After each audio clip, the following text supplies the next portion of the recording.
Paralympic உயரம் தாண்டுதல் போட்டியில் வெண்கலப் பதக்கம் வென்ற மாரியப்பனுக்கு அவரது சொந்த ஊரான சேலம் தீவட்டிப்பட்டியில் உற்சாக வரவேற்பு அளிக்கப்பட்டு வருகிறது. இது தொடர்பான கூடுதல் விவரங்களை செய்தியாளர் சுதன் வழங்க நாம் கேட்கலாம். வணக்கம் சுதன், வெற்றி பெற்ற மாரியப்பனுக்கு எந்த அளவுக்கு உற்சாகமாக வரவேற்பு அளிக்கப்பட்டு வருது, விவரங்கள்? வணக்கம் அருணேஷ்.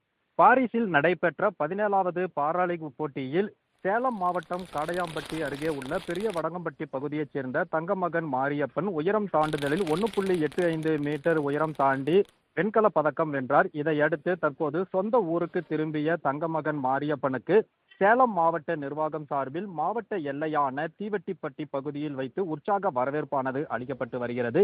இதில் சேலம் மாவட்ட ஆட்சியர் பிருந்தா தேவி உள்ளிட்ட பல்வேறு துறை சார்ந்த அரசு அதிகாரிகள் மற்றும் ஊர் பொதுமக்கள் என பலரும் பங்கேற்று மேளதாளங்கள் முழங்க செண்டை மேளம் உள்ளிட்ட பட்டாசுகள் வெடித்து அவருக்கு உற்சாக வரவேற்பை அளித்து வருகிறார்கள். குறிப்பாக தங்கமகன் மாரியப்பன் கடந்த 2016ஆம் ஆண்டு நடைபெற்ற ரியோ பாராலிம்பிக் போட்டியில் தங்கம் வென்றார். அதனைத் தொடர்ந்து 2020ஆம் ஆண்டு நடைபெற்ற டோக்கியோ போட்டியில் வெள்ளி பதக்கம் வென்றார். அதனைத் தொடர்ந்து நடப்பு ஆண்டில் அவர் வெண்கலம் பதக்கம் பெற்றிருக்கிறார். பாராலிம்பிக் போட்டியில் தொடர்ந்து 3 முறை பதக்கம் வென்ற முதல் இந்திய வீரர் என்ற ஒரு பெருமையை தட்டியவாறு தற்போது அவர் தனது சொந்த கிராமத்திற்கு திரும்பியிருக்கிறார். அவருக்கு மாவட்ட நிர்வாகம் சார்பிலும் சொந்த ஊர் மக்கள் சார்பிலும் உற்சாக வரவேற்பு என்பது அளிக்கப்பட்டு வருகிறது.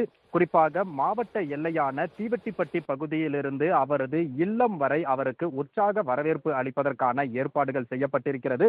அந்த காட்சிகளையே தற்போது நாம் பார்த்து கொண்டிருக்கிறோம். மாற்றுத்திறனாளிகள் விளையாட்டுத் துறையில் முன்னேறுவதற்கு அவர் ஒரு எடுத்துக்காட்டாக விளங்கி இருக்கிறார். அவரை பார்ப்பதற்காக சேலம் மாவட்டம் மட்டுமின்றி சுற்றுவட்டார மாவட்டங்களைச் சேர்ந்த பல்வேறு தடகள வீரர்களும் தற்போது இந்த நிகழ்வில் பங்கேற்றிருக்கிறார்கள்.